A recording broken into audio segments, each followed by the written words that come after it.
David J. Fleming, welcome to the Bookshelf Conversations. Thanks for having me. So your new book, Baseball Obscura, inevitably there are going to be comparisons to Bill James abstracts. Uh, Yeah, you have written for the Bill James website. How do you feel about those comparisons? Do you feel they're justified? They're not justified? What are the similarities and differences? sure. Yeah, I mean, I think, in this book I tried to in the introduction I tried to sort of address that subject a little more on the head than in the past. I'm really, Bill's I count him as a friend and I owe a great debt to him on a lot of ways. Um, I think his he has sort of two modes of genius. Like, his abstracts in the 80s were fantastic in bring the statistical stuff to the fore of the public discourse. But he's also a fantastic writer. Like, I just think he's an utterly engaging writer, and I'm not trying to replicate that sort of analytic mind. Like, I'm not quite that. Um, I'm not as motivated or as, fluent in that space as Bill was. And I think it's a space that other people are really, in the vanguard of. And so for me, the motivation for this book is one, to just sort of tell the story of the moment. Like, I think that's a motivation for me, is just sort of capture where are the Dodgers sitting, where are the Royals sitting right now, where are the Tigers sitting, capture an in situ experience of where baseball is and do it in a conversational way, and in a sort of long form way. And so one of the things that, like, is propelling my interest in this is that, like, I've kind of wanted this. Like, I think, in my own life, I'm on my phone too much. I'm reading media that is sort of form, that is kind of a little bit more immediate. And I kind of I wanted something that was a little bit like, just, could sit there and fall into it and fall out of it. And because nobody else was writing it, I was like, maybe I'll take a shot at giving it a try. But I'm definitely using Bill's model in a lot of ways, trying to start it up on my own, and trying to build an audience for it is definitely also borrowed from his playbook. And so I recognize that debt, and I'm grateful for it. So certainly the similarities are, excuse me, you have your introductory section is a few essays about the state Yeah, of the game, a recap of last year. yeah, Then you go into team discussions, and then you have player analyses. yeah. And one of the similarities I noticed and appreciate is you interject humor into your Mm. writing. It's not just a straight, here are the facts, man, Yeah, uh, yeah, type of thing. Uh, you said that the book like this has been absent for a long time since, he stopped doing the abstracts. He did move on to other books, but they didn't quite have the same mm. Yeah, grab as yeah, his earlier work. Uh, one of the things I've noticed, I've been collecting baseball magazines ever since I was a kid. yeah, And with the advent of the internet, these have kind of gone by the wayside. It's very yeah, difficult to find anything, which is understandable because the internet offers you up to the minute stories. yeah, When these publications come out, these annuals, and your book you consider an annual, when they come back, by the time it lands in the hands of the audience, some of the stuff isn't yeah. valid anymore. Like I'm imagining no, I'm not imagining. Your book doesn't account for the Bichette deal and the No, Tucker deal, and no. that changes a lot of Yeah, what you might have to say about the Dodgers and the Mets and the teams that yeah. lost these players as well. Yeah. Yeah, I mean, and it's kind of funny because I was like, I'm kind of glad in a weird way that they signed with the Mets and the Dodgers, because, like, it changes it less. You're like, oh, the Dodgers got Tucker. Well, they're going to be the Dodgers. Like, if he had signed with the Reds, I would have been like, oh shoot, that essay is terrible. But Tucker going joining. Oh, the Mets got Bichette. Well, okay, well, they're the Mets now. They're still so. But yeah, it is a challenge, and you know. And this year was a particular challenge because I tried to get it out a little earlier just to see what that felt like. Every year, you're experimenting with different things.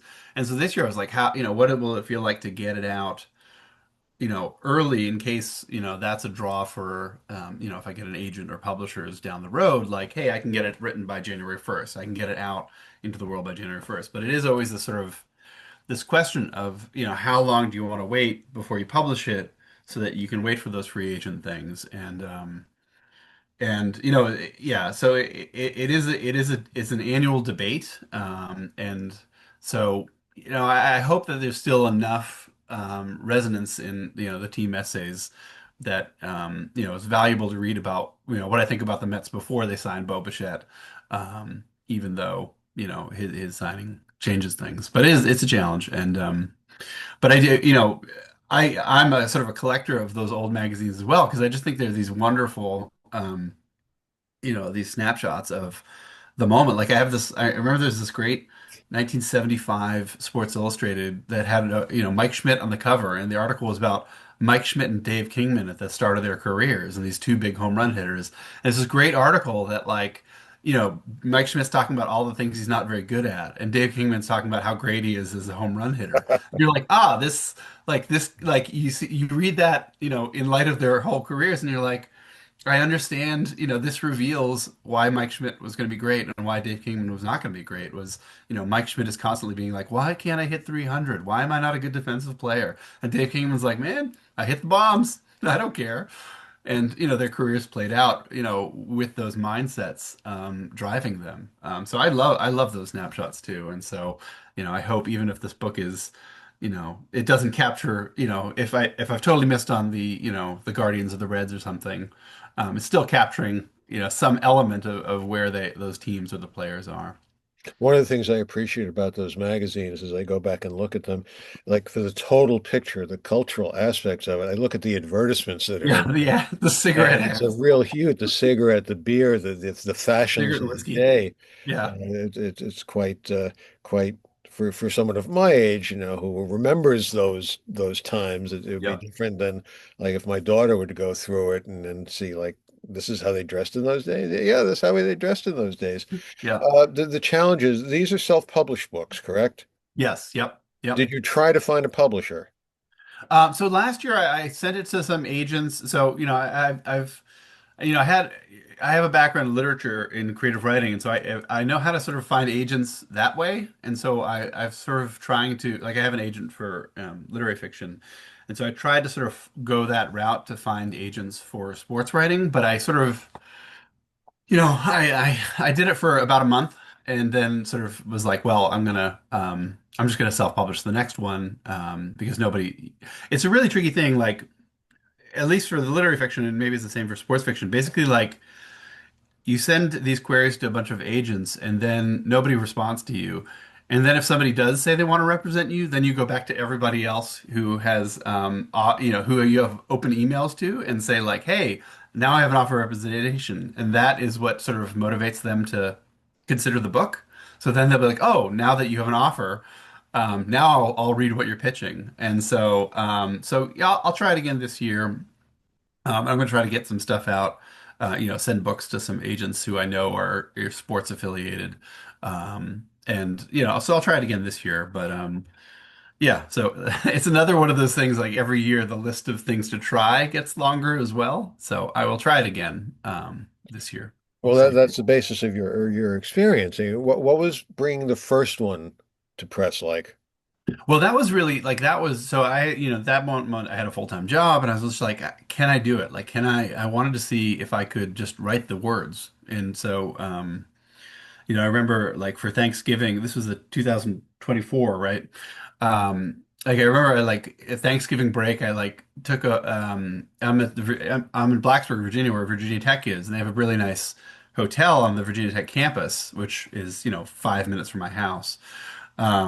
But nobody stays at the hotel over Thanksgiving. Everybody leaves. So I went over there and I said, hey, can I just like get a hotel room with a desk for 4 days and like hunker down and write as much as I could? And so I spent those 5 days trying to write 30 like drafts of all 30 team essays for that book. And it was just sort of I'd sit in the room and I'd write one. I'd be like, okay, I can walk around the room or go walk around the lobby for a lap and then write another team. And so yeah, so the first one was seeing if I could do it, and then and then what is it to get someone to design a cover for you? And so we hired somebody, somebody I'm sure overseas to do that, and then the second one, my family and we decided to travel around the world for a year. And Wow. so the second one was, can I write it while I'm also, traveling around quite a bit with my kids? And so this one, the third one is I'm actually in a, in my house, in my office with resources and time. What can I do with that? So yeah, every year is new struggles and and I hope it gets a little bit cleaner and better edited and better formatted. And we'll see where it goes next. So since this is self-published, what kind of editing process do you go through? Do you have people who look it over for you, or is Yeah, this like so I had a totally? couple. Yeah, I had a couple friends this year volunteer to. One's an English teacher and one's a journalist, and so I had them. And actually my brother also read some drafts of it. So I sent chunks to each of them and said like, hey, can you read this over? It's tricky because I've had non-baseball. You kind of need a baseball fan to read it because Sure. if you're not familiar with baseball, you're like, I don't know what this acronym means. I don't know what this term is, or I wouldn't recognize this player's name is misspelled. Mhm. And the turnover has to be pretty quick because I only have this short window to write the book, so I have to sort of get stuff to people. And say, hey, can you turn this around really quickly? Can you give this a read as quick as you can? Which is, and I'm grateful for the people who raised their hands and offered that. But so yeah, that was the trial this year. The first 2 years, I was just sort of I'd print it out and try to look for mistakes in it. Um, but it's hard because like going from the writing mode to the editor mode is really difficult because Right. It's hard you to read edit something and your you're own like, stuff. yeah, like it's impossible to edit your own stuff, and so you get into the thing of like I want to change that sentence, and it's like no, you shouldn't do that. You should just look for errors. But I can make that point clearer, or oh, that's a different point I have. How can I add that in? So it's it's always a challenge, as you There know. does come a point where you just have to stop and get it Yeah, out. yeah, Yeah. And as a reminder to our viewers out there, Bill James started self-publishing his yeah, abstracts. yeah, So you're following in some famous footsteps, and hopefully yeah, you'll have the same success he had. yeah. Yeah, and I mean, and I don't have to staple them and mail them, which is nice. Like it is in a weird way, there's quarrels and qualms with the Amazon, monopoly, but it has made it very easy to sort of have it created and go out in the world. Um, so So if I may ask your age, I'm 46. fortunately, okay, so I mean, you're closer to my age than a lot of sports writers. So for Yeah. me, as I find as I get older, it's harder for me to stay with the current game. The players keep Mm. changing. It used to be before I was a fan of the game, like way back, like 100 years ago, you would have a roster over the course of the year that might be 35 players. And now you'll have 35 players by the end of May. Yep. And by the end of the year, you'll have 70 players. And it's just harder and Yeah. harder for me to keep up with who's Sure. who and what's what. Do you have any kind of fatigue like that? I mean, I don't have fatigue in that yet. I mean, there's certain teams where you're just like, I don't know what to say. Like, I get fatigue with like the teams that don't seem to be trying anything, like the Rockies and the Marlins.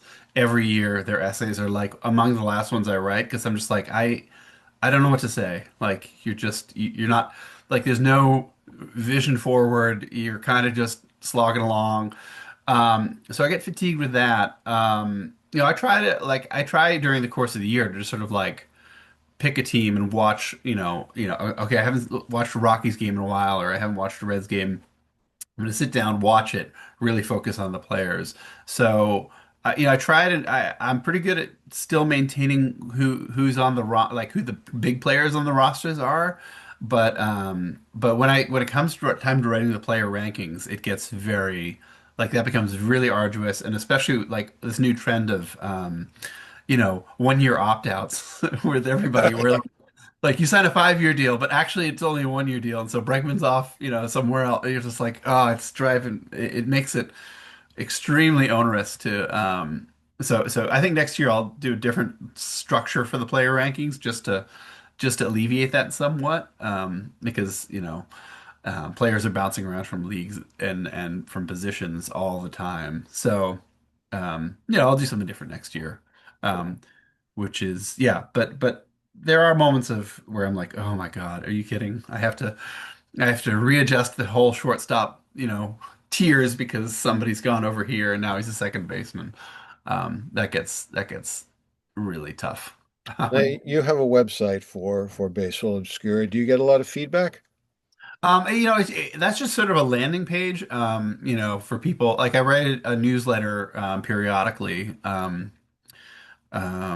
Just to the people who have subscribed to the newsletter, I just write like periodic notes throughout the year saying, hey, I'm still here.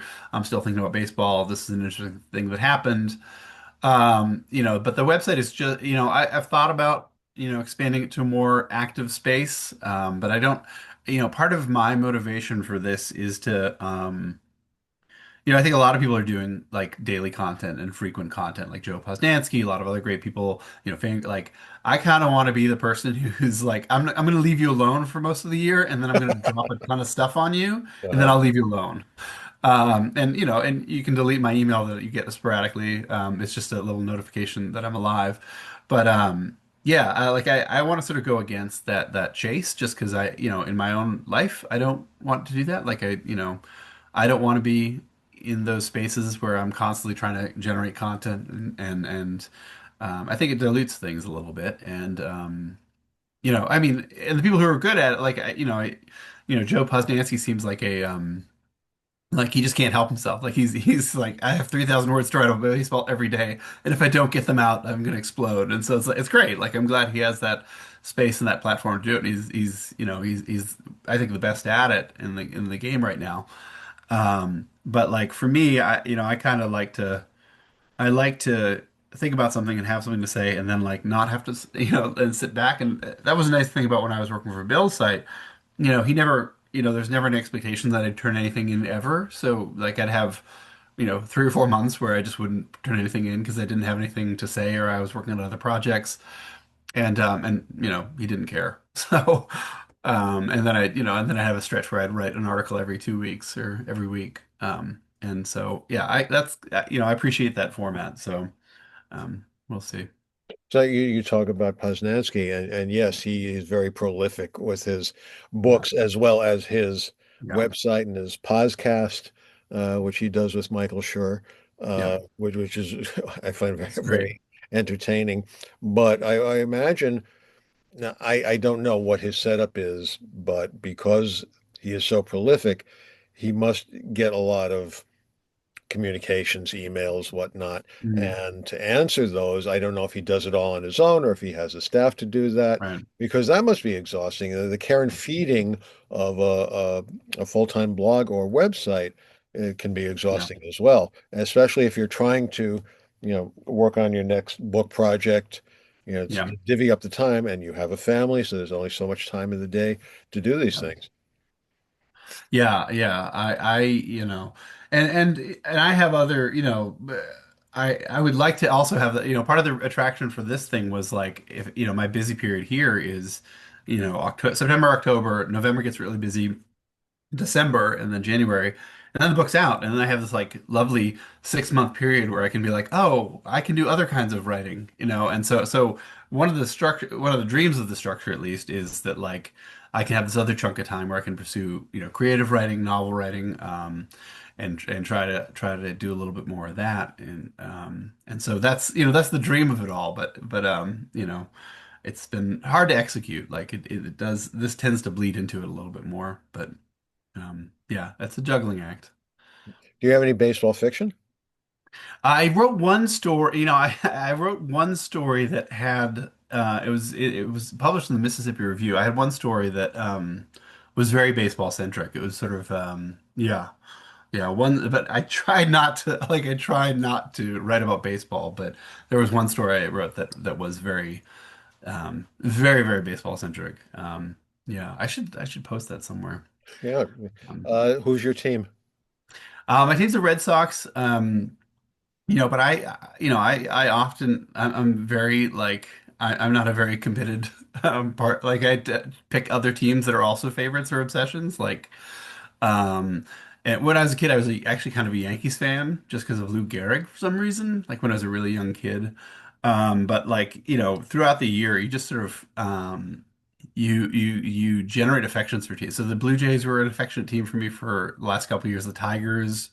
Um, right now, I really love the Arizona Diamondbacks. I just kind of think they're so. I tend to like glom onto a lot of teams. The Brewers, the Cubs. I want somebody in the NL Central to beat the Dodgers. Um, so yeah, so I tend to be a little bit unfaithful to the Red Sox, but I still do. They're the ones who I'm like, ugh.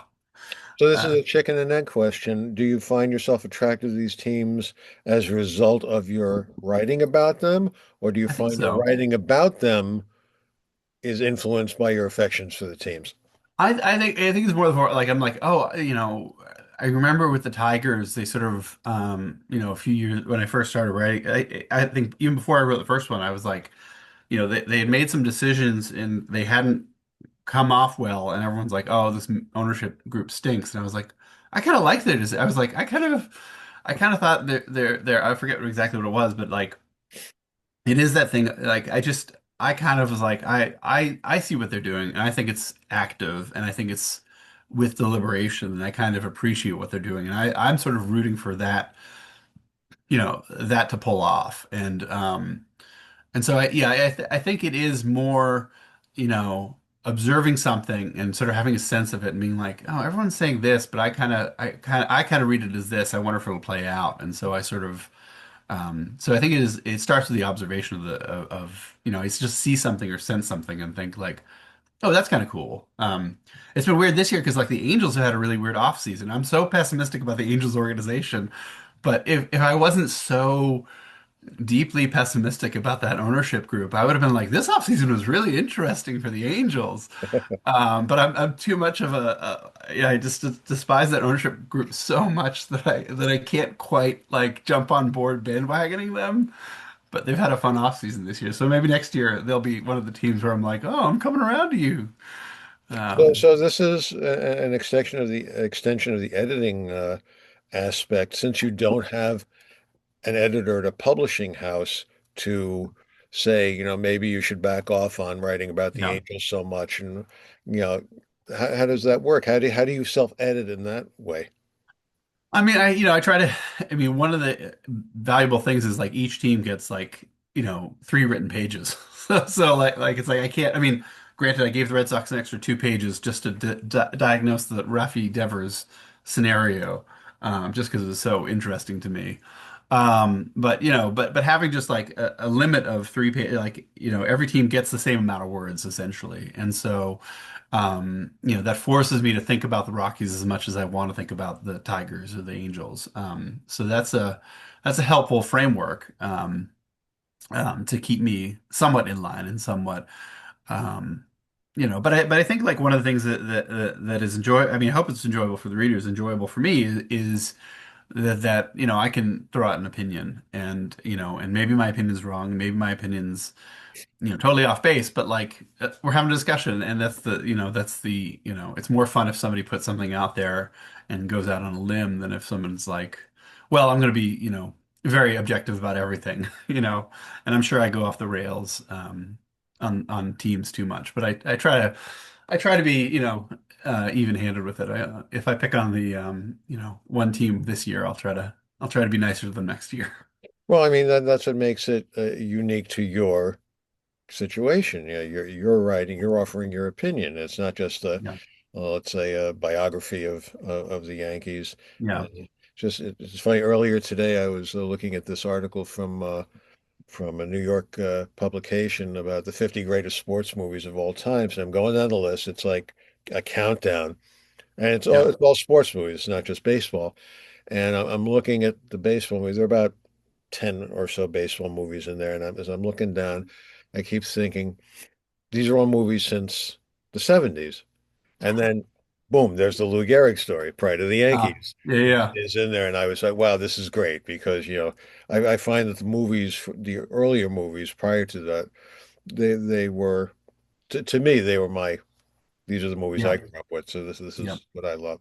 Well, David J. Fleming, thank you very much for talking with us today. The book is Baseball Sure. Obscura 2026.